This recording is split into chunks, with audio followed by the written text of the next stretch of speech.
अल्लाह करे कि उस हलाकू खान की शादी हो जाए तो सबसे पहले भंगड़े मैं ही डालूंगी। शायद बीबी उन्हें काबू में कर ले और वो मुझे डॉक्टर बनाने की जिद छोड़ दें। मैं बाहर देश जा सकूं, जान बच जाएगी उनसे। वरीशा अपने कजनों की टोली से बात कर रही थी। ये नहीं जानती थी कि वो हलाकू खान यानी आलम खान उसका ये फरमान सुन रहा है। अच्छा, तो तुम्हारी ये ख्वाहिश भी पूरी कर देते हैं मिस वरीशा, और देखते हैं शादी के बाद मैं आपके सिर से उतरूंगा या फिर और सवार हो जाऊंगा। वो अर्थपूर्ण अंदाज में कहता चला गया। बम तो तब फटा जब पापा ने वरीशा से कहा कि शुक्रवार को तुम्हारा निकाह है, आलम से तैयारी कर लो। वो सदमे के मारे बेहोश होकर गिर पड़ी कि आगे बढ़कर आलम ने उसे अपनी बाहों में, वो बिल्कुल बिल्ली जैसी चाल चलती हुई उस आधे अंधेरे कमरे में दाखिल हुई। दरवाजा बिना आवाज के खोला। उसे पता था कि वो खड़ूस चिंपांजी बंदर यानी आलम उस समय कमरे में मौजूद नहीं है, बल्कि हॉस्पिटल में नाइट ड्यूटी पर है। मगर फिर भी उसका रौब ऐसा था कि वरीशा खान उसके अकेले कमरे में आने के लिए भी अपनी जान हथेली पर रख कर आती थी। सांस बिल्कुल रोककर वो कमरे में दाखिल हुई। लाइट जलाई तो कमरा एकदम रोशन हो गया। हर चीज सफाई और तरतीब से सजी हुई थी। मिस्टर परफेक्ट कहीं का। समझता क्या है खुद को? बस यही परफेक्ट है, इसलिए हम मजलूमों पर हर वक्त रौब जमाए रखता है। कभी कभी तो मेरा मन करता है इस मिस्टर परफेक्ट की चाय में जहर मिलाकर दे दूं। ना रहेगा बांस, ना बजेगी बांसुरी। लेकिन क्या करूं, इतनी मासूम और कमजोर दिल हूं कि एक चींटी तक की जान नहीं ले सकती। इस बुलडोजर जैसे हाथी की जान कैसे लूंगी? उसने आलम की मस्कुलर बॉडी को एक ही पल में हाथी का नाम दे दिया था। वो धीरे से उसके बेड के पास से होती हुई साइड टेबल तक आई थी। बेड को उसने छुआ तक नहीं था कि कहीं बेडशीट पर एक सिलवट भी ना आ जाए, वरना आलम आते ही जान जाता कि उसके कमरे में कोई आया था और उसे कोई भी सबूत नहीं छोड़ना था, वरना वरीशा खान की शामत पक्की थी। वो रात के सन्नाटे में उसके कमरे से कार की चाबी उड़ाने आई थी। क्योंकि आलम बाबा जाने की कार लेकर हॉस्पिटल गया था, इसलिए उसकी चाबी यकीनन उसके कमरे में ही होनी चाहिए। वरीशा ने एहतियात से दराज खोला। दिल जोर से धड़क रहा था। नीचे पोर्च में बंदरों की फौज यानी वरीशा खान की बहन और 2 कजन उसका इंतजार कर रही थीं। उन्हें एक लेट नाइट पार्टी में जाना था और वे अब तक आलम के घर से निकलने की ताक में बैठी थीं। इसी चक्कर में देर हो गई थी। अगर वो घर पर होता तो उन्हें रात गए तक आवारागर्दियां कभी भी न करने देता। मगर वरीशा भी अपने नाम की थी। वो हर वो काम करती जिससे वो चंगेज खान आलम को सख्त चिढ़ होती थी, और वो अक्सर वहीं उसके जेरे अजाब आती थी। आज भी वो यूं उसके कमरे में चाबी लेने आई, क्योंकि बाकी सब तो हाथ खड़े कर चुके थे। शुक्र खुदा का चाबी मिल गई। वो फातिहाना अंदाज में चाबी हाथ में घुमाती सीटी बजाने लगी। घुंघराले बाल आज उसने खुले छोड़ रखे थे। ब्लू फटी जीन्स के ऊपर सफेद टॉप पहना था। पैरों में ब्राउन हील पहने वो नुक सुक से तैयार खड़ी थी। मगर बुरा हो किस्मत का, जैसे ही बाहर निकलने लगी कमरे का दरवाजा खुला और वरीशा खान का दिल बंद हुआ। ऐसा नहीं हो सकता, वो वापस नहीं आ सकता। जल्दी से दरवाजे की ओट में छिप गई थी। लाइट तो वो पहले ही बंद कर चुकी थी। दरवाजा पूरा खुला और वो दरवाजे की ओट में दीवार से लगी सांस बिल्कुल रोक कर खड़ी थी, क्योंकि वो उन कदमों की आहट को पहचानती थी। वो उसके लिए मौत का फरिश्ता था। सांस रोके वो पसीने से लथपथ हो चुकी थी। दिल तो जैसे पसलियों से बाहर आने को बेचैन था। या खुदा, बस आज इसके अजाब से बचा ले। आइंदा मैं इस हलाकू खान, मेरा मतलब आलम के कमरे में अपनी मौत मांगने कभी नहीं आऊंगी। पक्का वाला प्रॉमिस अल्लाह जी, प्लीज। ये इतनी जल्दी क्यों आ गया? क्या हॉस्पिटल में मरीज भाग गए थे सारे? मेरा मतलब आज कोई मरीज नहीं आया? कोई सर्जरी नहीं होनी थी क्या? ये ये इतनी जल्दी कैसे आ गया? उफ। अब वो दराज खोलकर कुछ ढूंढ रहा था, शायद वही चीज जो वरीशा के हाथ में थी। थोड़ी देर तक तो वो खटर पटर की आवाज आती रही, फिर अचानक से आवाज आना बंद हो गई। वरीशा अब और देर तक सांस नहीं रोक सकती थी, मगर सांस लेने का मतलब अपनी मौजूदगी का भेद खोल देना। अचानक उसे अपनी कमर पर कुछ गुदगुदी का एहसास हुआ और फिर उसकी खामोशी को चीरती हुई चीखें गूंज उठीं। कॉकरोच! हाय मैं मर गई, अल्लाह जी, कॉकरोच मेरे कपड़ों में घुस गया। वो डिस्को डांस के अंदाज में भंगड़े डालने लगी और आलम इसाफत की पोटली को देखकर ठिठक गया। अच्छा, तो ये मोहतरमा आज किसी मिशन के तहत मेरे कमरे में आई हैं। इसकी तो खबर लेता हूँ जरा।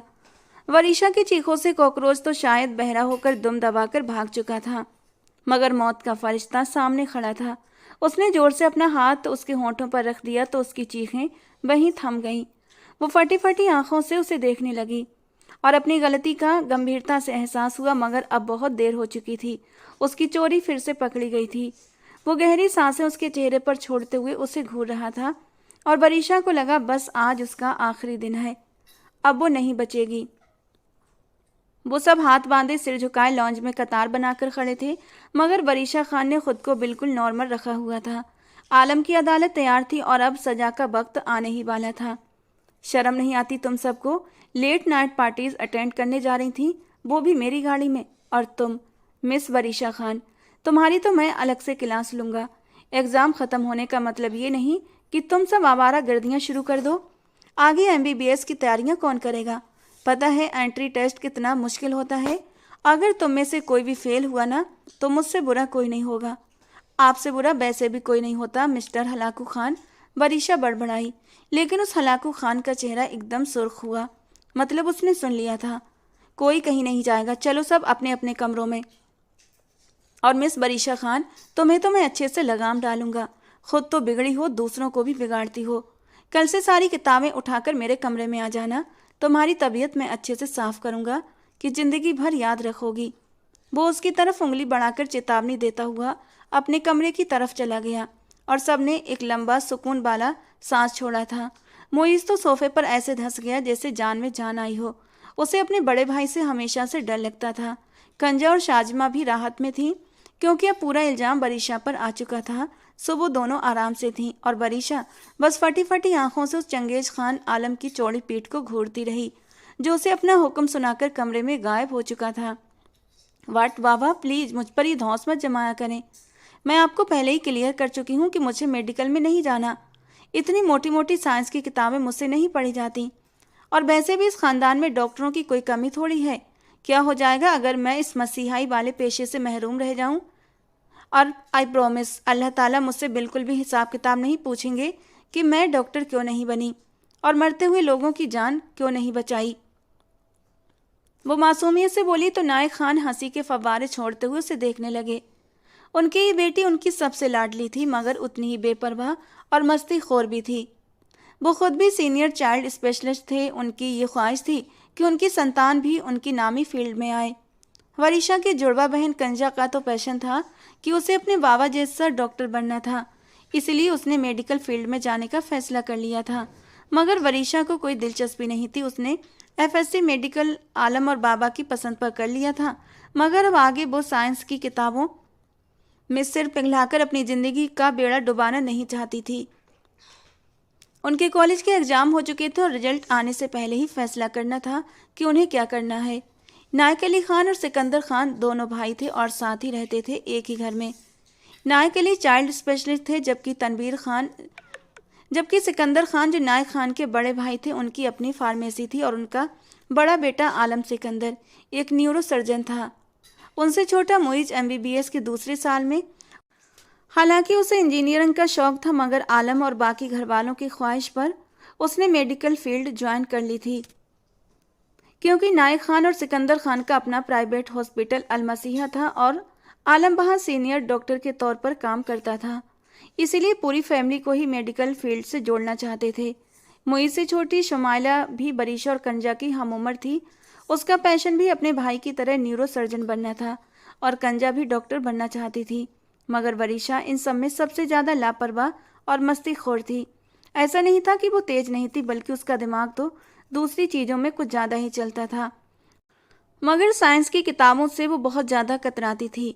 बड़ी मुश्किल से उसने FSC मेडिकल की थी। अभी तो रिजल्ट आने वाला था और वो जानती थी कि उसकी 1-2 सप्लीमेंट्री तो पक्की जाएंगी, क्योंकि वो आर्ट्स पढ़ना चाहती थी। मगर आलम सिकंदर यहाँ भी अपनी टांग अड़ा चुका था और वो इस बात से बेहद चिढ़ती थी कि उसकी ज़िंदगी के फैसले आलम सिकंदर क्यों करता है। उसे सबसे ज़्यादा चिढ़ आलम से ही थी और पूरे घर वाले अच्छी तरह जानते थे कि वो उसके नाम से कितनी खार खाती है। और अब जब बाबा जान ने उससे कहा कि तुम्हें आगे MBBS करना है, तो वो तुरंत भड़क गई।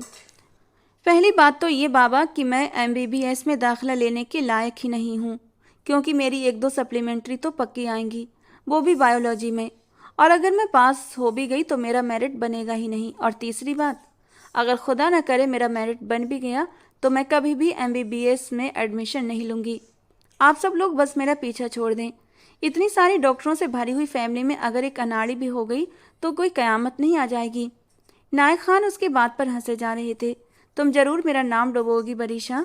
मैं तो चाहता था तुम भी आलम की तरह न्यूरो सर्जन बनो, बहुत बड़े बड़े लोगों के साथ एक ही ओटी में ऑपरेशन कर रही हो। नायक खान इमेजिन करते हुए खुश हो रहे थे और बरीशा कमर पर हाथ बांधे उन्हें घूरने लगी। खबरदार बाबा, जो आपने मेरा नाम आलम भाई के साथ जोड़ने की कोशिश भी की तो। और सच्चाई तो ये थी कि वो उसी की वजह से डॉक्टर नहीं बनना चाहती थी। वो पहले ही हर वक्त उसके सिर पर सवार था। अगर वो डॉक्टर बन गई तो जो 2-3 घंटे उसकी तलवार उसके सिर पर नहीं लटकती थी वो भी लटकने लगेगी। वो बुरी तरह चिढ़ चुकी थी और नायक खान सोच में पड़ गए। बेटा, तुम अभी उसे सहन नहीं कर पा रही हो तो सारी जिंदगी कैसे सहन करोगी? नायक खान इतनी गंभीरता से बोले कि बरीशा एक पल के लिए हैरान रह गई। क्या मतलब बाबा जान? मैं उन्हें सारी जिंदगी क्यों सहूं? भला उन्हें उनके बहन भाई सह लें, ताया जान ताई जान सह लें, या वो बेचारी सहे जो उनकी जिंदगी में आएगी आखिर में? वो आंखें दबाकर बोली, मैं तो वैसे भी देश से बाहर जाने का सोच रही हूँ। प्लीज़ बाबा जान, आप अनुमति दे देना मुझे। मामा को तो मैं मना लूँगी मगर आपको मनाना थोड़ा मुश्किल है। वो शरारत भरे अंदाज में उनके पीछे आई और उनके गले में बाहें डाल दी और अपना गाल उनकी सफ़ेद दाढ़ी से छू लिया। बचपन में भी जब उसे कोई चीज़ मनवानी होती थी तो वो ऐसे ही करती थी, मगर अब बात अलग थी। बाबा जान काफ़ी जिद्दी हो गए थे। अरे मैं क्यों भेजूं तुम्हें बाहर ताकि तुम्हारे और झगड़े बढ़ जाएं? नहीं जी, यहीं रहोगी अपने बाबा जान के पास। तुम दोनों ही मेरी बेटियां हो, मेरा खजाना। मैं कभी तुम्हें खुद से दूर नहीं कर सकता। अचानक उनकी आंखें नम हो गईं। वो उनके सामने आ गई। अरे अरे मेरे बाबा जान, आप क्यों सेंटिमेंटल हो गए? हाँ, क्या आपको इस बात का तो कोई अफसोस नहीं कि मेरा बेटा नहीं सिर्फ बेटियां हैं? बरीशा के दिल को जैसे मलाल हुआ। कैसी बातें करती हो तुम भी बरीशा? ये तो अल्लाह की मर्जी होती है, जिसे चाहे बेटियां देता है, जिसे चाहे बेटा। मैंने कभी अपने रब से शिकवा नहीं किया बेटा। मैं उसका शुक्र अदा करता हूँ कि उसने तुम्हारी जैसी बेटी दी जो हर वक्त अपने बाबा जान को तंग करती है। नायक खान ने बरीशा की छोटी सी नाक पर चुटकी काटी तो वो चुप रह गई। अच्छा, तो फिर अपनी प्यारी सी बेटी को अपनी मन मर्जियाँ करने दो ना। मुझे नहीं पढ़ना मेडिकल, प्लीज़ बाबा। वो फिर से उसी जिद पर आ गई तो वो ठंडी सांस भर कर रह गए। ठीक है बेटा, आलम से पूछो, फिर तुम्हें जो भी आगे पढ़ना है। अगर उसे मना लोगी तो मुझे भी कोई आपत्ति नहीं होगी। वो भी उसी बात पर आ गए थे जिससे वरीशा को चिढ़ थी। मुझे नहीं चाहिए अनुमति उस हलाकू खान से, प्लीज़ बाबा। ये क्या तरीका है वरीशा अपने बाबा से बात करने का? कमरे में दाखिल होती हुई कुदसिया बेगम ने उसकी आखिरी बात सुन ली थी। शायद इसीलिए उसे डांटते हुए बोली, और हलाकू खान किसको बोल रही हो तुम? शर्म करो लड़की, आपने ही इसे बिगाड़ दिया है। छोटे बड़े की तमीज भूलती जा रही है ये। उसे सही करने वाला सिर्फ आलम ही था। कुदसिया बेगम उसे डांटते हुए बोली, लो जी, आ गई एक और चंगेज खान की साइड लेने वाली। मामा, कभी कभी तो मुझे लगता है कि मैं आपकी सगी नहीं सौतेली बेटी हूँ और वो जल्लाद आपका असली बेटा है। वो मुंह बनाकर बोली तो कुदसिया और तब गई। तमीज से नाम लो उसका। अरे आलम जैसा बेटा तो किस्मत वाली माँ को मिलता है। और नायक साहब, मैं बता रही हूँ आपको, इसे मत बिगाड़ो, बहुत ज़्यादा पछताएंगे। अब वो नायक खान पर चढ़ दौड़ी। अरे बेगम साहिबा, क्यों डांटती हैं आप? बच्ची ही तो है अभी। और बरीशा तुम भी मत तंग क्या करो अपनी माँ को। नायक साहब उन्हें नरमी से समझाने लगे। बच्ची को अब बड़ा होने दें, उसके साथ रिश्ते की नाजुकता को समझाएं इसे, वरना बाद में आपको ही भुगतना पड़ेगा। कुदसिया बेगम की बात पर बरीशा एकदम चौंकी। क्या मतलब है आपका? क्या कहना चाहती हैं? कौन सी नाजुकता, कौन सा रिश्ता? आप लोग मुझसे क्या छुपा रहे हैं? वो अपने माँ बाप को खूंखार नज़रों से देखने लगी। उसकी छठी इंद्री किसी बहुत बड़े खतरे की घंटी बजा रही थी। नायक खान अपनी बेगम को देखते और तो कभी बरीशा को उनकी समझ में कुछ नहीं आ रहा था। अच्छा बेटा, हम बाद में बात करेंगे तुमसे, तुम अभी रेस्ट करो, काफ़ी रात हो गई है। वो कुदसिया बेगम का हाथ थाम कर कमरे से बाहर चले गए और वरीशा मुंह खोले उन्हें जाते हुए देखती रह गई। फिर बेड पर धड़ाम से गिर गई। उसे फिलहाल उस खड़ूस इंसान के बारे में नहीं सोचना था। वो गहरी नींद की वादियों में चली गई। आज उसका रिजल्ट आने वाला था और वो जले हुए पैर की बिल्ली बनी हुई थी। इस फिक्र में नहीं कि कहीं वो फेल ना हो जाए, बल्कि इस फिक्र में कि कहीं वो अच्छे नंबरों से पास ना हो जाए। चंगेज खान भी आज घर पर ही था। कंजा, मुइज़ और शमाइला भी चूजों की तरह इधर उधर दुब के बैठे थे। कभी तस्बीह पकड़ लेते तो कभी मसल्ला बिछाकर अल्लाह से कस्में खाकर अपने गुनाहों की माफ़ी मांगते कि ये गुनाह रिजल्ट पर असर न करे। और बरीशा बिल्कुल रिलैक्स मूड में थी, क्योंकि उसे इतना तो अंदाज़ा था कि उसका रिजल्ट अच्छा नहीं आएगा और वो फिर आगे की डॉक्टरी की पढ़ाई नहीं करेगी। टीवी लॉन्ज में शीशे की मेज पर दोनों टांगें फैलाकर बैठी नूडल्स खाने में बिजी थी। कुदसिया बेगम बार बार उसे घूर रही थी, मगर बरीशा को कोई परवाह नहीं थी उसकी बला से वो पास हो या फेल। बल्कि फेल हो तो ज़्यादा बेहतर होगा, कम से कम उसे डॉक्टर बनने के लिए कोई फोर्स नहीं करेगा। वो बार बार तिरछी आंखों से चंगेज खान को भी देखती, जो लगातार फ़ोन पर लगा हुआ था। खड़ूस इंसान, न जाने इंसान है या मशीन। हर वक्त ही स्टडीज़ और रिजल्ट मार्क्स की टेंशन लगी रहती है इसे। इसका बस नहीं चलता कि अपने दिमाग में सुरक्षित किताबें भी इस घर के रहने वालों में ट्रांसफ़र कर दे। मुझे तो लगता है इन्हें खुद दिमाग की सर्जरी की ज़रूरत है, बरीशा मुंह में बड़बड़ाई। आलम सिकंदर ने चौंक कर उसे देखा। वो उससे काफ़ी दूर पर बैठा था। बरीशा ने बेमतलब अपना चेहरा नूडल्स के प्याले में घुसाया। उसका दिल जोर से धड़कने लगा था। क्या उसने मेरी बड़बड़ाहट सुन ली? उफ खुदा, अब तो मेरी दुर्गति बनेगी। वो मोबाइल उठाता कदम कदम चलकर उसके करीब आने लगा और वरीशा को अपना सांस तक रुकता महसूस हुआ। उसने धीरे से अपने टांगों को नीचे रखा, इधर उधर स्लीपर्स ढूंढने की कोशिश की ताकि वहां से भाग सके। नूडल्स का प्याला उठाया और धीरे धीरे वहां से खिसकने लगी। रुको जरा, जहां बैठी हो वहीं बैठो और ये नूडल्स ख़त्म करो, क्योंकि इसके बाद तो तुम्हारी भूख उड़ने वाली है। इसे अपनी ज़िंदगी का आखिरी बेहतरीन खाना समझकर खाओ। जल्दी करो। वो एकदम से हुक्म देता उसके सिर पर खड़ा हो गया। वरीशा की सांस तक बंद हो गई। न जाने जब भी वो करीब आता था, वरीशा का दिल पसलियों को तोड़कर बाहर आने लगता था। वो लाख अपने दिल को समझाती कि भला उसके करीब आने पर तुम्हें इतना उछलने की क्या ज़रूरत है, लेकिन उसका दिल था कि मानता ही नहीं था। जब भी वो करीब आता जोर जोर से धड़कने लगता। क्या क्या मतलब है आपका? क्यों मैं आखिरी खाना समझकर खाऊं? मैं कोई मरने वाली तो नहीं हूं ना? वो दांत निकाल कर बोली तो आलम अपने होंठ चबाने लगा। अरे क्यों सुबह सुबह मेरी बेटी के पीछे पड़े हो आलम? मुंजा ताई चाय का कप उठाकर लॉन्च में आई, साथ में स्नैक्स भी थे। लो बेटा, तुम रिलैक्स होकर चाय पी लो, ये तो ऐसे ही हर वक्त जल्लाद बना रहता है। मंजा बेगम ने अपने बेटे को खफगी से घूरा और बरीशा के साथ आ बैठी। तुम जी भर के खाओ पियो, टेंशन फ्री होकर, रिजल्ट की फिक्र छोड़ो। वो उसे पुचकारने लगी तो बरीशा नर्वस बच्चों की तरह आलम को देखने लगी, जो अभी तक कमर पर हाथ बांधे खाने वाली नज़रों से उसे घूर रहा था। आपके इसी लाड प्यार की वजह से मैडम की कंपार्टमेंट आ गई है, ये देखिए इसका रिजल्ट। आलम ने मोबाइल फ़ोन मंजा बेगम की तरफ बढ़ाया तो वो बेयकीनी से मोबाइल थाम कर देखने लगी। और बरीशा तो बिल्कुल सकते में रह गई थी। सिर्फ एक में आई? वाह ग्रेट, यानी वो एक सब्जेक्ट में फेल थी। एकदम से उसके दिल में लड्डू से फूटने लगे और आलम का बस नहीं चल रहा था कि उस छटांग भर की लड़की का क्या हाल कर दे, जिसने उसे शर्म से दो चार कर दिया था। उसने झट से बरीशा के हाथ से नूडल्स का प्याला छीन लिया और मेज पर पटक दिया। अरे अरे बेटा, क्या हो गया है? एक ही तो कंपार्टमेंट आई है ना, और बाकी देखो कितने अच्छे मार्क्स लिए हैं सारे सब्जेक्ट्स में। माशाल्लाह मेरी बेटी, मुझे तुम पर गर्व है, जीती रहो। मंजा बेगम ने उसके सिर पर हाथ रखा और फिर सिर चूम लिया। बायोलॉजी में कंपार्टमेंट आई है मैडम की ममा, इसका मतलब जानते हो आप? वो गुस्से से फुनकारा तो वरीशा सहर गई। अरे बेटा, क्यों उसके पीछे हाथ धोकर पड़े हो? अगर फैमिली में एक लड़की डॉक्टर बनने से रहेगी तो क्या हो जाएगा? तुम अपने डॉक्टर बनाने वाले शौक अपने भाई बहन तक सीमित रखो, इसकी जान छोड़ दो बस। मम्मा, आप भी इसकी साइड ले रही हैं? आपको अंदाज़ा भी है मुझे कितनी शर्मिंदगी हो रही है? ओह गॉड! वो एकदम सोफे पर धड़ाम से बैठा, सदमे से उसका बुरा हाल था। इतने में नायक और कुदसिया बेगम की लाउंज में दाखिल हुए। उनके पीछे दांत निकालती कंजा, शमाइला और मुइज भी थे। वो भी शायद बरीशा का कारनामा जान चुके थे। बरीशा खा जाने वाली नज़रों से सबको देख रही थी। शमाइला एकदम से आलम के साथ लगी। लाला, मेरे 92% आए हैं, आई एम सो हैप्पी। कंजा और मुइज से आगे हूँ मैं। और बरीशा ही, उसका तो नाव ही डूब गया। अब ये तो डॉक्टर नहीं बन सकती, उसने जैसे भविष्यवाणी का नारा लगाया था।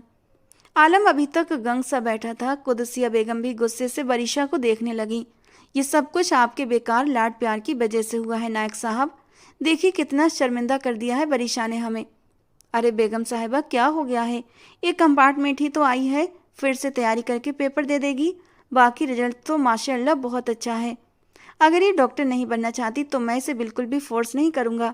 नायक खान की बात पर जहाँ बरीशा ने सुकून की सांस ली थी, वहीं आलम खान एकदम से उठा। चाचा जान, बरीशा तो अभी नादान है, उसे क्या पता कि क्या करना है क्या नहीं, मगर आपकी शय से ये पढ़ाई से और भी दूर हो जाएगी। प्लीज़ ट्राई टू अंडरस्टैंड, आपसे रिक्वेस्ट कर रहा हूँ। आलम ने न जाने नायक खान पर कैसा जादू कर दिया कि वो एकदम से बिल्कुल शांत हो गए। बेटा, बरीशा की इच्छा नहीं है कि वो डॉक्टर बने। तुम क्यों से डॉक्टर बनाना चाहते हो? ये जिद छोड़ दो। मैं नहीं चाहता कि मेरी बेटी कम से कम इस मामले में अपनी मर्जी ना कर सके। अच्छा, तो फिर उससे पूछो आखिर वो बनना क्या चाहती है। मगर मुझे तो लगता है ये कुछ करना ही नहीं चाहती, बिल्कुल भी सीरियस नहीं है। हर वक्त शरारतें करती रहती है और अपने साथ दूसरों को भी मिला लेती है। मैं इसका ये रवैया बर्दाश्त नहीं करूँगा। आप इसे अच्छी तरह समझा लो, इससे पूछ लो कि ये क्या करना चाहती है और फिर मुझे बता दीजिएगा। ये कहते हुए आलम बाहर की तरफ चला गया। बरीशा मुंह खोले उसे जाता देखती रही। अजीब साइको बंदा है यार। मैं चाहे जो भी करूं, ये होता कौन है मुझ पर गुस्सा करने वाला, मुझ पर अपनी राय थोपने वाला जल्लाद कहीं का। I just hate him. वो इतना ज़्यादा चिल्लाई कि बाहर जाते आलम के कदम एकदम से जम से गए थे। उसका आखिरी जुमला उसके सीने के अंदर जैसे पिघल कर रह गया और खून की गति तक थम गई। बेटा, इतना ज़्यादा रिएक्ट करने की ज़रूरत नहीं है। आलम को यह हक है कि वो तुम्हारे बारे में कोई भी राय दे सके। नायक खान ने उसे नरमी से समझाया था, मगर वो 2 कदम पीछे हटी। आंखों से आंसू बहने लगे। बाबा, यह हक सिर्फ और सिर्फ मेरे माँ बाप का है। आलम कौन होता है मेरी ज़िंदगी में दखलंदाजी करने वाला? और आप बार बार मुझे क्यों बताते हैं कि उसे हक है? आप किस हक की बात कर रहे हैं? मुझे कोई कुछ बताएगा? वो सवालिया नज़रों से अपने सामने खड़े अपने माँ बाप से पूछ रही थी। मंजा बेगम ने एकदम से उसका हाथ थामा और उसे सोफे पर बिठा दिया। ये लो पानी पियो, रिलैक्स हो जाओ। अभी तुम गुस्से में हो। नहीं होना मुझे रिलैक्स। मुझे बताएं, क्या मैं अपनी मर्जी के फैसले नहीं कर सकती? क्या मुझे हक नहीं? तुम कोई भी फैसला कर सकती हो, जैसे चाहे कर सकती हो बेटा। मैं आलम को समझा दूंगी, तुम परेशान मत हो। मंजा बेगम उसे तसल्ली देने लगी और बाहर खड़े आलम के कदम जैसे बहुत भारी हो गए थे। उसका दिल फटने के करीब था। उसने धीरे धीरे अपने कदम बाहर की तरफ बढ़ाने शुरू कर दिए। उसे हॉस्पिटल जाना था, एक बहुत ही जरूरी सर्जरी करनी थी, मगर दिल इतना भारी हो रहा था कि आज वो कुछ भी नहीं करना चाहता था। बेदम सा वो गाड़ी में बैठा और गाड़ी चलाने लगा। क्या मैंने कुछ गलत कर दिया? अपनी राय थोपकर वो मुझे जल्लाद समझती है। मैं उसकी नज़र में चंगेज खान हूँ। वो तल्खी से मुस्कुराया। एक बात तो वो जान गया था कि वो अपनी राय तो थोप सकता था, मगर उसका दिल अपनी तरफ नहीं मोड़ सकता था, या शायद इसमें बहुत समय लगने वाला था। वो ऐसा क्यों बन गया था? आखिर क्या वजह थी उसके इस कड़े और तल्खी भरे रवैये की? वो अपने और अपनों से जुड़े जिंदगियों को इतनी अधिक परफेक्ट क्यों करना चाहता था कि गलती की कोई गुंजाइश ही ना रही? एकदम से अतीत उसके सामने झलकने लगा, जब उसके पापा सिकंदर खान ऑपरेशन थिएटर में जाने से पहले उसका हाथ थाम कर बैठे थे।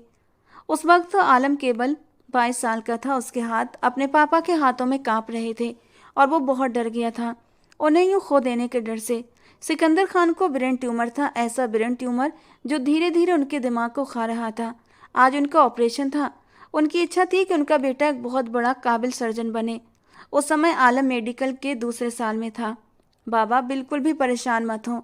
मैंने थोड़ी बहुत रिसर्च की है आपके ट्यूमर के बारे में, और डॉक्टर अब्दुल बासित एक बहुत ही काबिल सर्जन हैं।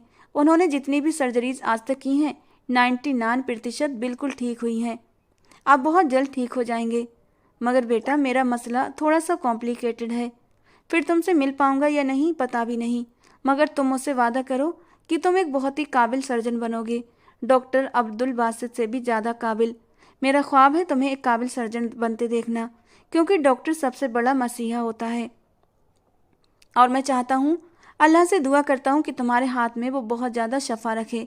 मुझसे वादा करो, तुम मेरी ख्वाहिश ज़रूर पूरी करोगे, मैं जिंदा रहूँ या ना रहूँ। बाबा, आप कैसी बातें कर रहे हैं? आपको कुछ भी नहीं होगा, आप प्लीज़ हौसला रखें। मुझे अल्लाह पर पूरा भरोसा है, वो आपका साया हमारे सिरों पर कायम रखेगा। आलम का लहजा एकदम से जैसे डगमगा सा गया था। सिकंदर खान मुस्कुराने लगे। तुम इस फैमिली के सबसे बड़े बेटे हो, तुम पर बहुत बड़ी जिम्मेदारियां हैं। तुम जानते हो कि नायक मेरा छोटा भाई है और मुझे कितना प्यारा है। उसका कोई बेटा नहीं है, मगर मैं चाहता हूँ कि तुम उसके बेटे बनकर दिखाओ। कभी भी उसे ये कमी महसूस मत होने देना। उसकी बेटियां अभी छोटी हैं, नादान हैं। उन्हें भी तुमने ही संभालना है बेटा, क्योंकि परिवार का बड़ा बेटा फैमिली का फिक्सर होता है। अगर परिवार में कोई भी सदस्य बेवकूफ़ी या हल्की फुल्की शरारत करे तो उस बड़े बेटे को ही उसे संभालना होता है। और मुझे तुम पर बहुत बड़ा मान है और गर्व है कि तुम मुझे कभी भी मायूस नहीं करोगे। बाबा, आप इस तरह की बातें मत करें, मेरे दिल को कुछ हो रहा है। आपको कुछ भी नहीं होगा, आप ही इस परिवार के बड़े हैं और आपको ही ये पद निभाना है। और फिर आलम का हाथ सिकंदर खान के हाथ से छूट गया। वे ऑपरेशन थिएटर में जा रहे थे और बड़ी उम्मीद से अपने बड़े बेटे को देख रहे थे, जो उनके परिवार का फिक्सर था। आई एम सॉरी, हम आपके फादर को नहीं बचा सके। ट्यूमर बहुत ही ज़्यादा कॉम्प्लिकेटेड था। हमने आपको पहले ही बता दिया था कि एमआरआई में कुछ भी क्लियर नहीं। जब तक दिमाग नहीं खुलता तब तक डॉक्टर को कुछ भी अंदाज़ा नहीं होता कि ट्यूमर किस हद तक फैल चुका है। हमने अपनी पूरी कोशिश की, मगर हुक्म तो खुदा का ही होता है और हमें मानना पड़ता है। डॉक्टर बिल्कुल रटे रटाए जुमले उसके कानों में डालकर आगे बढ़ चुका था और वो यूं खड़ा था जैसे उसका बाप नहीं मरा बल्कि आज वो खुद भी मर गया है। ऐसा नहीं हो सकता। आप तो एक बहुत ही काबिल डॉक्टर थे ना, फिर कैसे कैसे मर सकते हैं वो? आलम एकदम डॉक्टर पर झपट पड़ा। आपने ज़रूर कोई गड़बड़ की होगी, कोई गलती की होगी। ऐसे पेशेंट्स को मैंने बचते हुए देखा है। मैंने इस पर पूरी रिसर्च की है। आपने कुछ तो गलती की है डॉक्टर। और आरोप किस्मत पर लग रहे थे और आरोप किस्मत पर लगा रहे हैं। वो इस कदर तैश में था कि नायक खान उसे संभाल रहे थे। वे भी अपने बड़े भाई की मौत पर टूट चुके थे और आलम तो बिल्कुल ही ज़मीन पर ढेर हो चुका था। वो कई दिन तक बिल्कुल बेसुकूनी की हालत में रहा। ऐसा कैसे हो सकता है? फिर उसे बाद में पता चला कि अस्पताल की एक नर्स ने, जो ऑपरेशन थिएटर में मौजूद थी, उसी ने बताया कि डॉक्टर अब्दुल बासित से ऑपरेशन के दौरान एक छोटी सी गलती हो गई थी। अगर वो ऐसा नहीं करते तो शायद मरीज बच सकता था। और आलम कई पल तक बिल्कुल गुमसुम सा बैठा रहा। उसे अपने पापा की बातें याद आईं। आलम बेटा, मैं तुम्हें एक सफल सर्जन देखना चाहता हूँ। ये मेरी आखिरी ख्वाहिश है। मैं जिंदा रहूँ या न रहूँ, तुम्हें एक काबिल सर्जन बनना है। तुम्हें उन टूटे बिखरे लोगों की उम्मीद बनना है जो अपने प्यारों को लेकर अस्पताल आते हैं। और तब आलम ने फैसला किया कि वो एक परफेक्ट सर्जन बनेगा। उसका मिशन बन गया कि वो ऐसा डॉक्टर बनेगा जो कभी भी कोई गलती नहीं करेगा। जिंदगी और मौत तो अल्लाह के हाथ में होती है, मगर इंसान को अपनी तरफ से पूरी कोशिश करनी चाहिए, खासकर एक डॉक्टर को। वो सिर्फ एक डॉक्टर नहीं बना बल्कि एक फैमिली फिक्सर भी बन गया था। उसे अपने छोटे बहन भाइयों और अपने चाचा की दोनों बेटियों को भी अपने नक्शे कदम पर चलाना था। दूसरे बच्चे तो उसकी तरह पैशनेट थे, लेकिन मुइज को डॉक्टर बनने का इतना ज़्यादा शौक नहीं था। मगर आलम के कहने पर ही उसने मेडिकल फील्ड ज्वाइन कर ली और उसकी प्राथमिकताएं भी बदल गई थीं। लेकिन वरीशा उन सबसे अलग थी। वो छोटी सी लड़की पूरी फैमिली में सबसे ज़्यादा शरारती और सबकी लाडली थी। आलम भी कभी कभी उसकी शरारतों पर मुस्कुरा देता। वो हमेशा से उसके दिल की पहली पसंद रही थी, क्योंकि जब वरीशा पैदा हुई थी तभी मंजा और सिकंदर खान ने उससे आलम के लिए मांग लिया था। आलम उस समय सिर्फ 12 साल का था और वरीशा से 12 साल बड़ा। नायक और कुदसिया बेगम ने थोड़ा सा ऐतराज उठाया था उस समय कि उम्र का फ़र्क ज़्यादा होगा, लेकिन मंजा बेगम का तो दिल आ गया था उस छोटी सी क्यूट सी गुड़िया पर, और उन्होंने जिद पकड़ ली कि वो वरीशा को ही अपनी बहू बनाएंगी।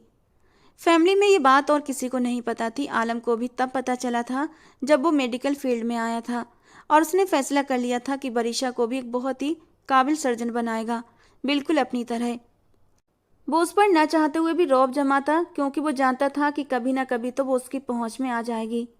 उसका दिल उसकी तरफ खुद ब खुद ही आकर्षित होने लगा था, मगर न जाने वो क्यों उससे इतना चिढ़ती थी। वे दोनों बहुत ही अलग इंसान थे। एक आसमान था तो दूसरी जमीन, एक पूरब था तो दूसरा पश्चिम। आलम हमेशा इस बात पर चिंतित रहता कि अगर वरीशा को उसके साथ रिश्ते का पता चल गया तो वो तो न जाने क्या करेगी, और उससे आगे वो सोच भी नहीं सकता था। एक झटके से गाड़ी रुकी, हॉस्पिटल सामने था। उसने यादों को अपने दिमाग से झटक दिया। आज उसे एक बहुत ही खास सर्जरी करनी थी और वो अपने दिमाग को हर तरह की सोचों से आज़ाद रखना चाहता था ताकि उसका असर सर्जरी पर न पड़े। वो हॉस्पिटल के अंदर दाखिल हुआ तो हानिया उसी का इंतजार कर रही थी। हानिया भी उसके साथ एक सीनियर डॉक्टर थी, सीनियर न्यूरोसर्जन, और इन दोनों ने मिलकर ही सर्जरी अंजाम देनी थी। आलम ने उसकी तरफ एक उदासी मुस्कान फेंकी। काश उसकी जगह वरीशा होती तो कितनी अच्छी लगती। उसके दिल में हमेशा से यूँ ख्वाहिश थी कि वो वरीशा को एक सर्जन बनता देखना चाहता था, मगर आज उसके रिजल्ट ने जैसे उसका दिल तोड़ दिया था। और ऊपर से वो उससे कितना बदगुमान थी। आज इतने उदास क्यों है? हानिया ने मुस्कुराकर उससे पूछा और उसके साथ साथ चलने लगी। बस यूं ही कभी कभी दिल उदास हो जाता है। आखिर मैं भी तो इंसान हूँ। आलम की बात सुनकर हानिया ने एक जोरदार ठहाका लगाया। अरे मैं तो भूल ही गई थी कि आप एक इंसान भी हैं और आपके अंदर भी दिल धड़कता है, उसने कुछ रोमानी अंदाज में कहा। जी बिल्कुल, मैं भी इंसान हूँ और सारी भावनाएं रखता हूँ। मेरा भी दिल कभी कभी टूट जाता है। अरे कौन है वो खुशकिस्मत जिसने आलम का दिल तोड़ा? वरना हम जैसे लोगों को तो आपके दिल तक पहुंचने की इजाजत भी नहीं। उसने एक ठंडी सांस भरी। आलम उसे तन्वी से देखने लगा। नहीं हानिया, इस टॉपिक पर दोबारा बात नहीं होगी। मैं आपको पहले भी बता चुका हूँ कि मैं एंगेज्ड हूँ। हानिया जख्मी से अंदाज में उसे देखकर मुस्कुराई। जी जानती हूँ, मगर इस दिल का क्या करूँ जो सिर्फ आपके लिए धड़कता है? अपने दिल को समझा लें, क्योंकि मेरे दिल तक पहुँच हासिल आप नहीं कर सकती।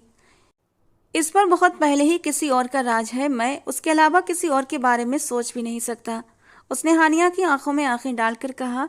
तो हानिया एकदम से नजरें झुका गई। कितनी खुशकिस्मत है वो लड़की जो आपके दिल पर हक जमाए बैठी है। आलम, कभी मुझे भी उनसे मिलवाइए ना। हाँ बहुत जल्द, मैं तुम्हें अपनी शादी में इन्वाइट करूँगा। वो मुस्कुराते हुए बोला और आगे बढ़ गया। हानिया लगभग उसके पीछे दौड़ती हुई गई। वो कब से आलम खान के पीछे पड़ी थी, मगर मजाल है ये इंसान किसी को झूठी उम्मीद भी दे दे। और आज तो उसकी बात ने उसे अंदर तक तोड़ दिया था। मगर वो इस वजह से अपनी दोस्ती का रिश्ता ख़त्म नहीं करना चाहती थी, इसलिए चुपचाप सिर झुका लिया। बरीसा बिल्कुल हक्का बक्का सबको देख रही थी। किंजा, मुइज और शमाइला जितने हैरान थे उतना ही वो भी। शायद उन लोगों को भी इस बात का अंदाजा नहीं था। हरगिज नहीं, मैं मर जाऊंगी लेकिन उस चंगेज खान से शादी बिल्कुल भी नहीं करूंगी। आपने ऐसा सोच भी कैसे लिया? मैं जो हमेशा उसे चिढ़ती हूँ, वो 2 मिनट मेरे पास बैठ जाए तो मेरी जान सूख जाती है। और मैं सारी जिंदगी ऐसे आदमी के साथ कैसे गुजारूंगी? वो अविश्वास से कुदसिया बेगम को देख रही थी, जिन्होंने अभी अभी ये खुलासा किया था। और आप बाबा, आप कितने छुपे रुस्तम निकले। आपने क्या सोचकर मेरा नाम उस खड़ूस के साथ जोड़ दिया? बेटा ये तुम्हारी नहीं बल्कि तुम्हारे पैदा होते ही ये बात तय हो चुकी थी कि तुम सिर्फ आलम की दुल्हन बनोगी। ये तुम्हारे बड़ों की ख्वाहिश है। और फिर आलम में क्या कमी है? उसके जैसा परफेक्ट इंसान तो हर लड़की का सपना होता है। तुम इतनी नाशुक्र क्यों हो रही हो? कुदसिया बेगम का बस नहीं चल रहा था कि वरीशा का दिमाग ठीक कर दें। मामा, वो मुझसे पूरे 12 साल बड़े हैं और हमारी सोच में ज़मीन आसमान का फ़र्क है। वो इतने गंभीर, बिल्कुल मशीन की तरह रहते हैं।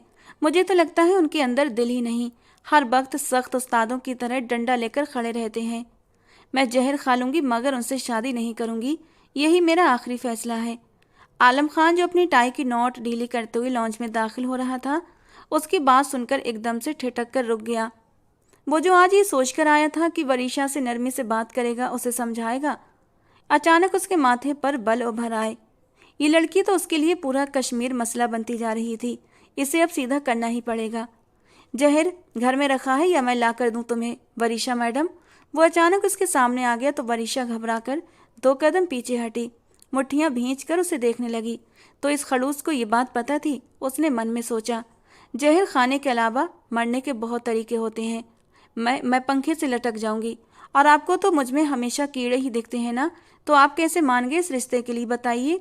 वो अब सीधे उससे सवाल कर रही थी और वो बस होंठ भींचे उसे देखता रहा। बाकी सारे घर वाले तो चुपचाप अपने अपने कमरों में खिसक गए थे और सारा बोझ आलम के कंधों पर डाल दिया था कि अब यही संभाले इस मोहतरमा को। उसने ब्रीफकेस और कोट नीचे रखा, अपने कफलिंग खोले और आस्तीने मोड़ने लगा, जैसे वरीशा के गुस्से और चिल्लाने का उस पर कोई असर ना हो।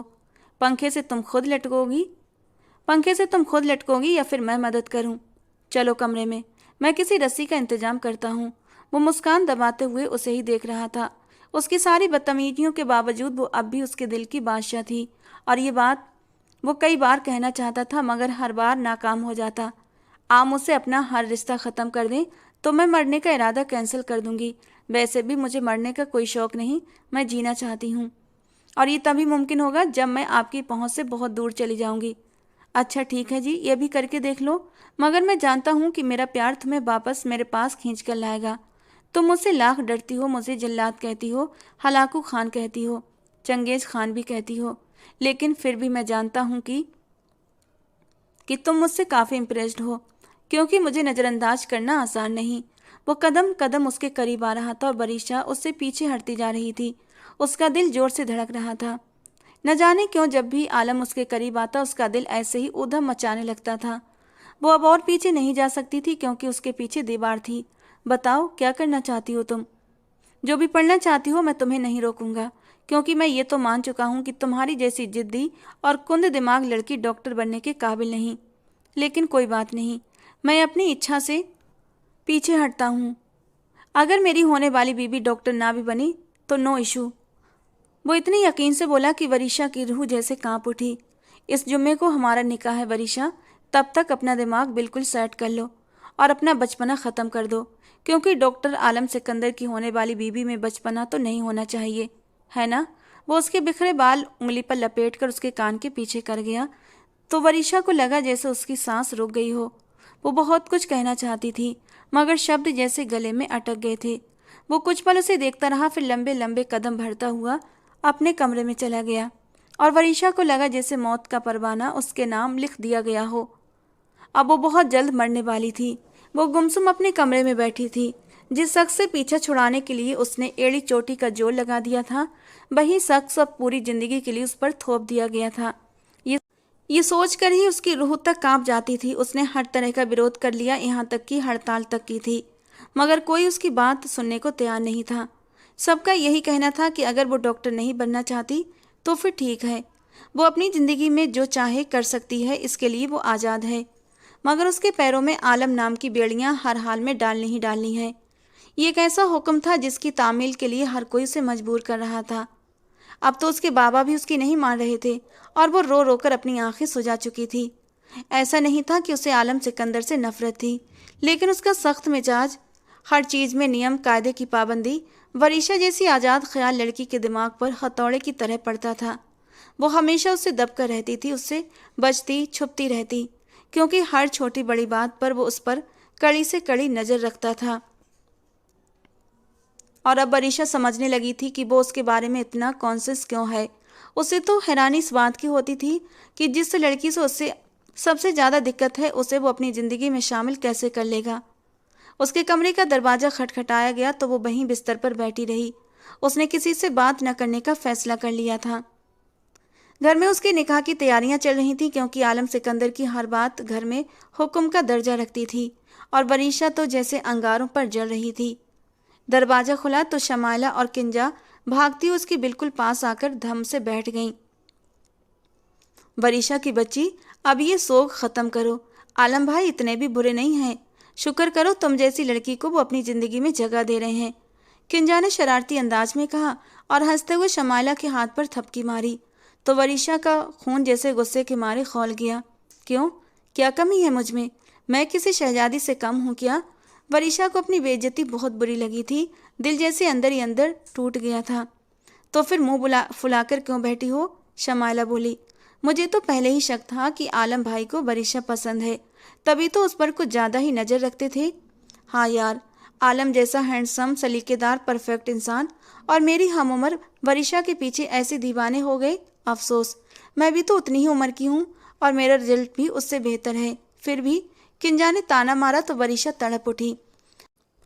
आलम सिकंदर चाहते थे कि उनकी बीवी भी उनकी तरह सर्जन बने, मगर न जाने इस वरीशा पर कैसे दिल हार बैठे, जो न उनके लेवल पर थी और न उनके सख्त मिजाज से मेल खाती थी, बल्कि उनकी कामयाबी पर एक दाग जैसी थी। किंजा ने नकली नाराजगी में वरीशा के कंधे पर हल्की चपत मारते हुए कहा तो वरीशा झटके से पीछे हटकर बोली, तो तुम ही कर लो ना अपने मिस्टर खड़ूस परफेक्ट आलम सिकंदर से निकाह, मेरा तो मसला हल हो जाएगा। वैसे आइडिया बुरा नहीं है यार। वरीशा के दिमाग में एकदम से शैतानी चमक आई। क्या ख्याल है शमाइला, मेरी जगह अगर किंजा आलम की दुल्हन बन जाए तो? शमाइला ने मुंह खुलाकर खुला छोड़ दिया। पागल हो गई हो? तुम्हें पता है कल रात चाचा आलम भाई के कमरे में गए थे, शायद यही सलाह देने। मैंने सब सुना था और भाई तो इतने गुस्से में आ गए थे, जोर से बोले मेरी ज़िंदगी में सिर्फ वरीशा आएगी, कोई और नहीं।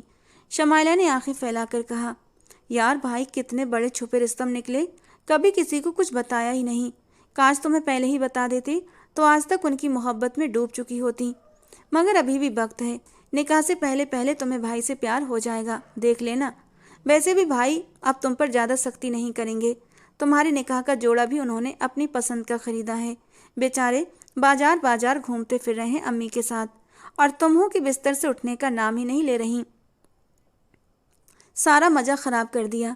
कितना अरमान था हमें अपने भाई की शादी का। किंजा नाक सुकड़ते हुए बोली तो वरीशा हैरानी में मुंह खुला छोड़कर उसे देखती रह गई। उसे सच में अंदाजा नहीं था कि आलम उसके बारे में कभी भी ऐसा सोच सकता है। उसका दिल अविश्वास से कांप गया। दोनों लड़कियां कमरे से चली गईं और वो किसी गहरी सोच में डूब गई थी। अगर वो इंसान इतना खड़ूस और सख्त ना हो तो कितना अच्छा हो, मगर जैसे ही आलम का नाम उसके दिमाग में आता उसके दिल में डर की एक ठंडी लहर दौड़ जाती। उस जल्लाद के साथ जिंदगी कैसे होगी, कितना डरावना होगा वो हर दिन हर पल। उफ। उसने फिर से रजाई में सिर छुपा लिया। न जाने किस्मत उसे कहाँ ले जाने वाली थी। क्या आपको ये निकाह कबूल है? बरीशा खान ऐश गिरे मैक्सी में घूंघट लिए मौलवी साहब के सवाल पर एकदम से चौंक गई। क्या ये सचमुच हकीकत है, कोई डरावना सपना नहीं? जब उसके जहर खाने और पंखे से लटक जाने वाली धमकियों का असर भी घर वालों पर नहीं हुआ तो उसे हथियार डालने पड़े थे। वरीशा खान, क्यों डर रही हो? कहा भी है कौन सी आज ही रुखसती हो रही है और तुम उसके कमरे में भी नहीं जा रही। बस रिलैक्स। उसने खुद को समझाया और निकाहनामे पर साइन कर दिए। लेकिन निकाह से एक दिन पहले वो आलम सिकंदर के कमरे में गई थी। उसे देखकर वो एक पल को ठिठक गया था, फिर हल्की मुस्कान के साथ उसकी ओर बढ़ा। तो आखिरकार तुमने मेरी ज़िंदगी में शामिल होने का फैसला मान ही लिया। उसके होठों से मुस्कान हट नहीं रही थी, मगर वरीशा उसे खूंखार नज़रों से घूर रही थी। मैंने कोई फैसला नहीं माना, मुझे ज़बरदस्ती मनवाया गया है। लेकिन इससे पहले मेरी एक शर्त है। अगर आप मान लें तो कल मैं आपसे निकाह कर लूँगी, वरना पूरे ख़ानदान में आपकी बेइज्जती हो जाएगी मिस्टर आलम सिकंदर, क्योंकि निकाह के वक्त मैं साफ मना कर दूँगी। अच्छा, तो तुम मुझे धमकी देने आई हो? बोलो क्या शर्त है? मुझे तुम्हारी हर शर्त मंजूर है, मगर ये बिल्कुल मंजूर नहीं कि तुम मेरी ज़िंदगी में शामिल न होने की जिद करो, क्योंकि तुम अभी नहीं जानती कि तुम कितनी लकी हो। एकदम से उस घमंडी इंसान की बात सुनकर वरीशा को अपने होंठ दांतों तले दबाने पड़े। इन पेपर्स पर साइन कर दें, मैं निकाह कर लूँगी। ये कैसे पेपर हैं? आलम सिकंदर ने उससे हाथ से कागज़ लेते हुए पूछा। ये इजाज़तनामा है और मजबूरी है मेरी कि मुझे आपसे ही साइन करवाने हैं, क्योंकि इस घर में मेरे बाबा तक आपका हुक्म मानते हैं, इसलिए डायरेक्ट आपके पास आई हूँ। वो मुस्कुराते हुए पेपर्स खोलकर देखने लगा। चाचा जान जानते हैं कि मैं ही तुम्हारे लिए बेस्ट चॉइस हूँ। तुम्हारा दिमाग अभी मैच्योर नहीं है बरीशा, तुम इन बातों को नहीं समझती, लेकिन बहुत जल्द समझ जाओगी। शायद निकाहनामे पर साइन करने के बाद तुम में कुछ मैच्योरिटी आ जाए। तो फिर आप मुझ जैसी नॉन मैच्योर लड़की से शादी क्यों कर रहे हैं? किसी मैच्योर लड़की को ढूंढ लें जो आपके स्टैंडर्ड पर पूरी उतरे, आपकी तरह एकदम परफेक्ट हो, बिल्कुल रोबोट टाइप, मशीन जैसी ज़िंदगी जीने वाली, क्योंकि मैं तो वैसी नहीं हूँ। वो हाथ सीने पर बांध कर एक अदा से बोली तो आलम सिकंदर दिलो जान से उस पर फिदा हो गया। तुम्हारा मशवरा अच्छा है, मगर क्या करूँ, मोहब्बत बड़े बड़ों का दिमाग ख़राब कर देती है। मैं एक न्यूरो सर्जन हूँ, लेकिन मोहब्बत जैसे वायरस को दिमाग से निकालने का कोई इलाज नहीं मेरे पास, इसीलिए मैं भी मजबूर हूँ, बिल्कुल तुम्हारी तरह। क्योंकि तुम शायद नहीं जानती, मगर मैं तब से तुमसे मोहब्बत करता हूँ जिस दिन से तुम्हारा नाम मेरे नाम के साथ जुड़ा था। और एक बार मेरी ज़िंदगी में शामिल हो जाने के बाद तुम्हारा दिल भी मेरे लिए ज़रूर धड़केगा, मैं दावे से कह सकता हूँ। और रही बात इन पेपर्स पर साइन करने की, तो वो भी कर देता हूँ। तुम बाहर जाने का अपना शौक़ पूरा करके देख लो। अपनी ज़िंदगी में तुम हर फैसले में आज़ाद हो, मगर ये बात दिमाग में रखना कि तुम हर वक्त आलम सिकंदर के हिसार में रहोगी। मैं तुम्हारी ज़िंदगी का वो घेरा हूँ जिसके अंदर ही तुम्हें रहना होगा। तुम इस तारे की कशिश से बाहर नहीं जा सकती, चाहे जितना मर्जी दूर चली जाओ मुझसे। आलम का हर शब्द बरीशा के दिल पर जैसे गहरे निशान छोड़ रहा था। वो पेपरों पर साइन करवा कर बाहर निकली। आज निकाहनामे पर साइन करने के बाद उसका दिल अजीब सा धड़क रहा था। क्या सच में निकाह में इतनी ताकत होती है कि एक लड़की की किसी लड़के के बारे में पूरी सोच बदल जाए? वरीशा ने खुद से सवाल किया। मम्मा प्लीज़, अब मुझसे कोई मना नहीं करेगा। आप सबके चहीते और लाडले आलम साहब से अनुमति ली है मैंने। ये देखिए, ये पेपर्स मैंने उनसे साइन करवाए हैं। इन पर लिखा है कि मैं अपनी ज़िंदगी का हर फैसला खुद कर सकती हूँ, मुझे कोई रोक टोक नहीं होगी। आप जानती हैं मुझे तुर्की जाने का कितना शौक़ है और मुझे स्कॉलरशिप पर बुलाया गया है। अब मैं अपनी मर्जी से पढ़ाई करूंगी, जो दिल करेगा वही करूंगी। हमारा पूरा फ्रेंड्स ग्रुप जा रहा है मम्मा, और मैं अब कोई छोटी बच्ची नहीं हूँ, 18 साल की हो चुकी हूँ। प्लीज मम्मा परेशान मत होना। वो कुदसिया बेगम से लिपट कर बोली और वो बेबसी से उसका माथा चूमने लगी। जानती थी अब ये लड़की अपना ये सपना पूरा करके ही दम लेगी। उसे तुर्की आए लगभग 2 साल हो चुके थे। इन 2 सालों में उसने अपनी जिंदगी पूरी तरह एंजॉय की। उसने 2 साल का ड्रेस डिजाइनिंग कोर्स किया था। उसे शुरू से ही डिजाइनिंग का बहुत शौक था और यहाँ आकर उसने बहुत कुछ सीखा। वो हिंदुस्तान वापस जाकर अपनी खुद की एक अलग ब्रांड बनाना चाहती थी। आज वो अपने देश वापस जा रही थी। 20 साल की ये लड़की लौटते समय बहुत ज़्यादा कॉन्फिडेंट थी, मगर वो एक मंजर उसके दिमाग से मिट नहीं रहा था। जब वो तुर्की जा रही थी और वो उसके कमरे में आया था, वो बहुत चुप चुप था। न जाने खफा था या उदास, उसके एक्सप्रेशन से कुछ समझ नहीं आता था। लेकिन तब बरीशा को फर्क नहीं पड़ता था। वो बस अपनी ज़िंदगी अपनी मर्जी से जीना चाहती थी। जब वो उसके बिल्कुल करीब आया, बरीशा का दिल एक पल को रुक सा गया। तुम्हें लगता है कि मुझसे दूर रहकर तुम खुश रह पाओगी, तो तुम गलत हो बरीशा। मैं तुम्हें हर पल याद आऊँगा, मगर मैं तुम्हें रोकूंगा नहीं, क्योंकि मुझे अब ये बात अच्छी तरह समझ आ गई है कि तुम्हारी ज़िंदगी तुम्हारी अपनी पसंद से चलनी चाहिए, मेरी पसंद से नहीं। शायद मैं गलत था और इसके लिए मैं तुमसे माफ़ी मांगता हूँ। ज़िंदगी में तुम जो भी करना चाहो तुम आज़ाद हो, मगर इस बात को कभी भी अपने दिमाग से मत निकालना कि तुम आलम सिकंदर खान की बीवी हो, और मैं तुमसे कभी किसी भी हाल में हाथ नहीं उठा सकता, कभी छोड़ नहीं सकता। ये कहकर उसने बरीशा को अपने करीब कर लिया था, बेहद करीब, कि वो उसके सीने से लगी खड़ी थी। लेकिन पूरा वजूद जैसे सुन्न हो गया था। वो खुद को उससे दूर करना चाहती थी, लेकिन कर नहीं पा रही थी। उसे सीने से लगाकर आलम ने सुलगते दिल को थोड़ी सी ठंडक देने के बाद उसका चेहरा अपने दोनों हाथों के प्याले में भरा था। वरीशा ने एक पल के लिए नज़र उठाकर उसकी आंखों में देखा था। उसे ऐसा लगा जैसे आलम की आंखों में नमी हो। उसने जल्दी से अपनी नज़रें चुराई थीं। कुछ पल के बाद वरीशा को देखने के बाद आलम ने अपने नरम होंठ उसके माथे पर रखे थे। माथे से होते हुए उसने उसके दहकते हुए गालों को धीरे से अपने होंठों से छू लिया था। बड़ी शिद्दत से उसका मन हुआ वरीशा के नरम होंठों को भी छू ले, लेकिन जानता था अगर ये हरकत कर दी तो कभी भी उसको यहाँ से जाने नहीं दे पाएगा। लेकिन जिद्दी दिल का क्या करता, जो मचल मचल कर उसे और छूने के लिए मचल रहा था। और फिर वो दिल के आगे हार गया। आंखें बंद करके गहरी सांस ली और अगले ही पल उसके होंठों पर भी अपनी मोहब्बत की मोहर लगा दी। वो बड़ी बेताबी से उसके होंठों को कतरा कतरा पीने लगा था और वरीशा जैसे सन रह गई। मेरा ये स्पर्श तुम्हें हर रात तड़पाएगा वरीशा, वो उसके कान के पास झुककर फुसफुसाया और फिर मुड़कर चला गया। वरीशा का दिल एक पत्थर की तरह जम गया। वो तुर्की के सफ़र पर निकल गई। उसे पूरा यकीन था आलम उसे कभी याद नहीं करेगा, मगर 2 सालों में न जाने कितनी बार उसे उसका वो आखिरी स्पर्श बेहद शिद्दत से याद आया था।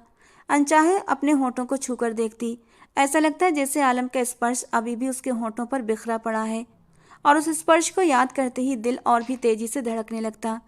क्या निकाह में इतनी ताकत होती है कि एक औरत का दिल एक मर्द के लिए पिघल जाता है और वो उसका शौहर बन जाता है।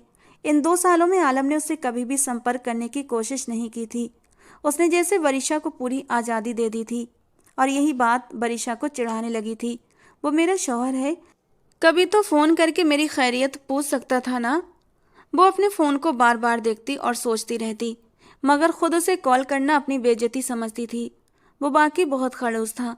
मजाल है कभी उसने उसे फ़ोन तक किया हो, मगर वापसी पर भी उसकी नज़रें अनजाने में ही उसे ढूंढ रही थीं। जैसे उसने अपने बाबा जान और अपनी मामा को देखा, उसकी आंखें खुशी से भीग गईं। वो उनसे लिपट गई। ये एहसास वो 2 साल से मिस कर रही थी। मेरी बच्ची, दुनिया देख आई, अब तो तसल्ली हो गई ना। कुदसिया बेगम ने नम आंखों से उसे देखा। वो पहले से भी ज़्यादा खूबसूरत हो गई थी।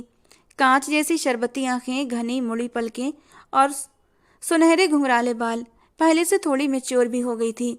2 साल पहले जैसे कपड़े पहनने का सेंस नहीं था, कभी फटी जीन्स कभी लोअर और शर्ट में घूमने वाली, आज एक बेहद खूबसूरत से कुर्ते और प्लाजो में थी।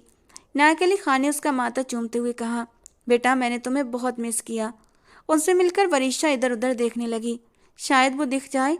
किसे ढूंढ रही हो? जिसे ढूंढ रही हो वो हॉस्पिटल में सर्जरी में व्यस्त है, समय नहीं निकाल सके। अचानक से कंजा और शमाइला भी वहाँ आ गईं और वरीशा दोनों के गले लग गई। इन छिपकलियों को उसने बहुत मिस किया था। मैंने कब पूछा है उस खड़ूस के बारे में जो तुम मुझे बता रही हो? उसने नाक सिकोड़ते हुए कहा, माना जैसे उसे कोई परवाह ना हो। ओहो, तो ये बात है।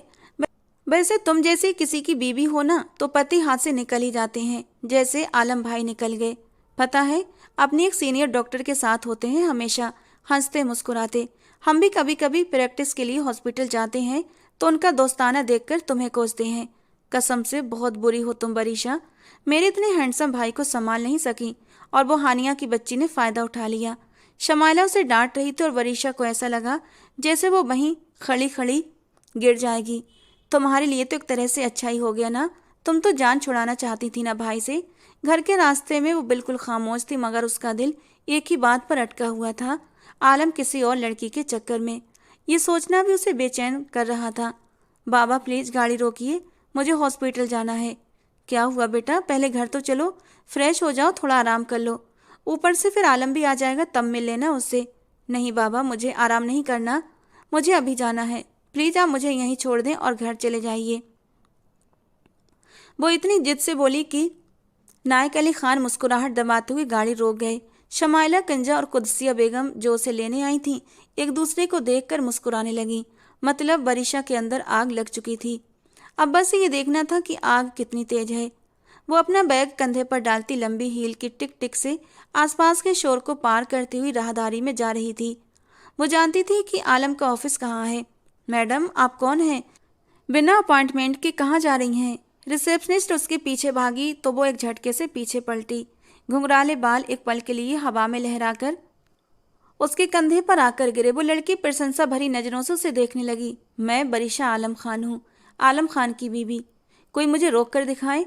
न जाने उसे इतना गुस्सा किस बात पर आ रहा था। रिसेप्शनिस्ट एकदम से शांत और हैरानी से उसे देखने लगी। अरे मैम, आप जाइए प्लीज, ऑफिस में बैठकर इंतजार करें, वो बस अभी फ्री होकर बाहर आ जाएंगे। उसके लहजे में एकदम से अदब आ गया था और बरीशा दरवाजा खोलकर उसके ऑफिस में चली गई। उसका ऑफिस भी उसी की तरह नफासत से सजा हुआ था। एक तरफ उसका कोट टंगा था।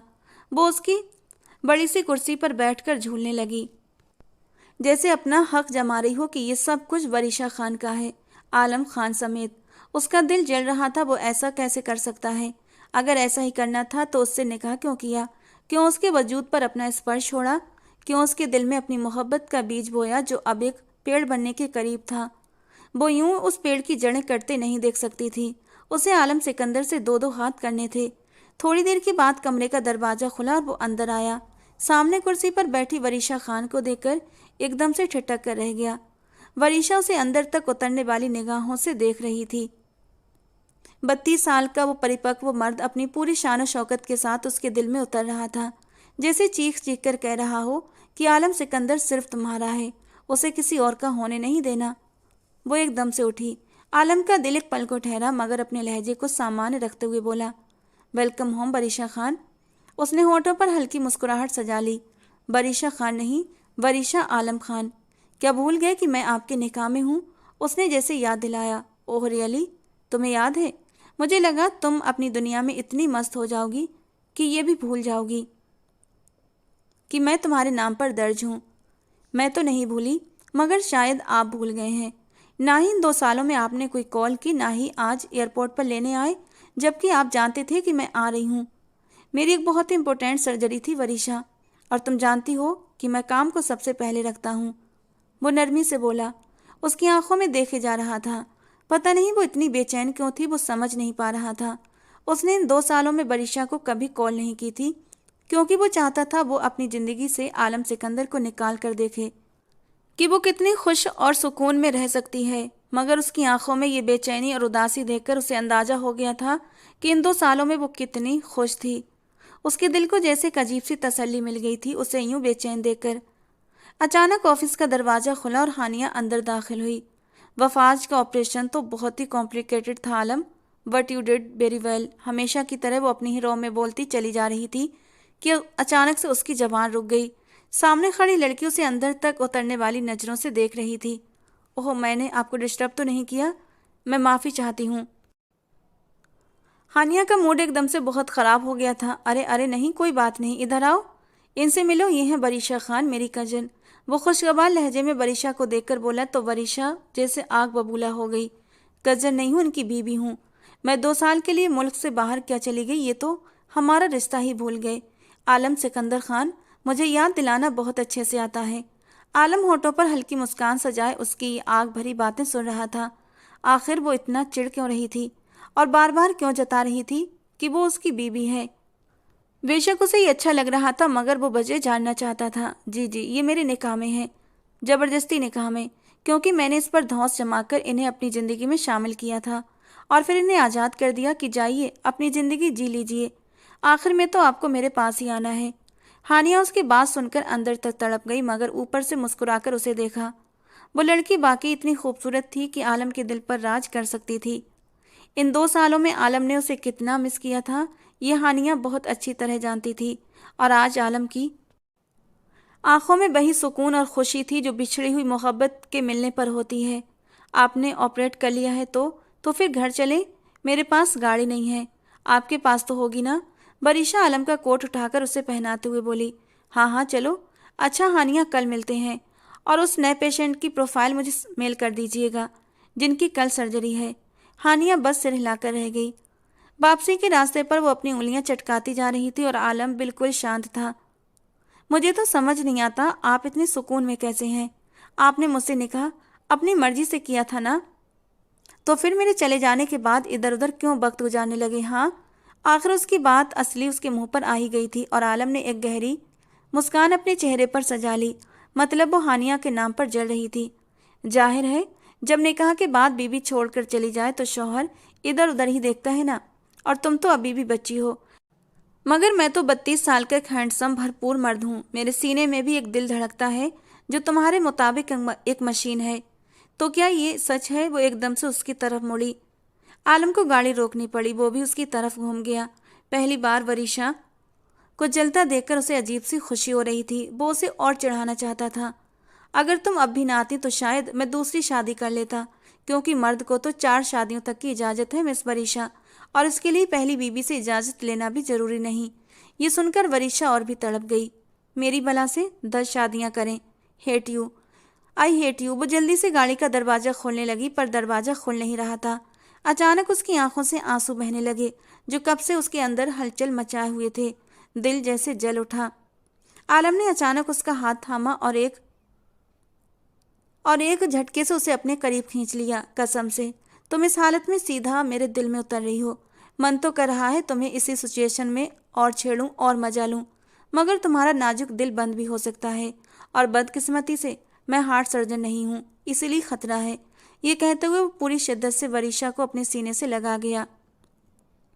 उसकी मजबूत पकड़ में वरीशा मछली की तरह तड़पने लगी।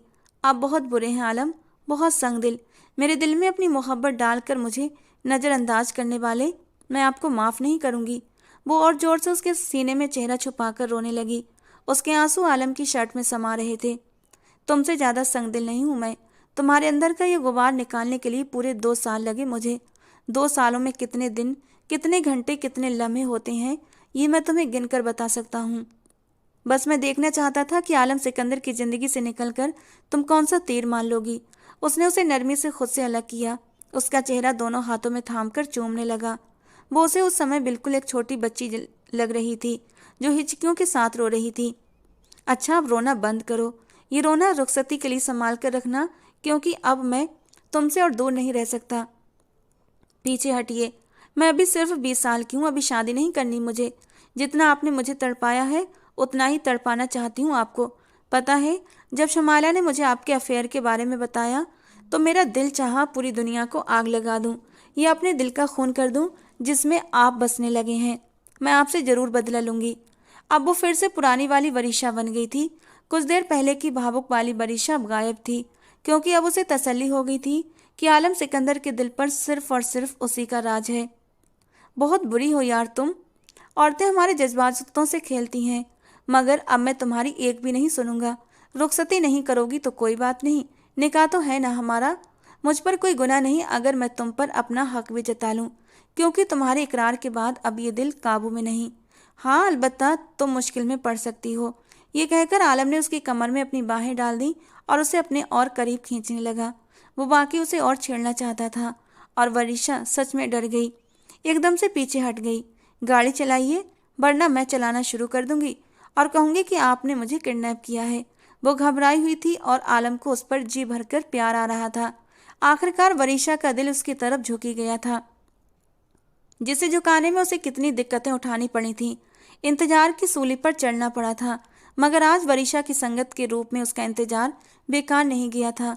वो उसे इतने प्यार से देख रहा था कि अब एक पल की भी जुदाई उसे गवारा नहीं थी। तो दोस्तों, आज का हमारा ये नॉवल आपको कैसा लगा कमेंट बॉक्स में जरूर बताना। पसंद आया हो तो प्लीज़ लाइक करना। ऐसे ही और रोमांटिक नॉवल के लिए हमारे चैनल को सब्सक्राइब करना। मिलते हैं दोस्तों अगले किसी नए और रोमांटिक से नॉवल के साथ।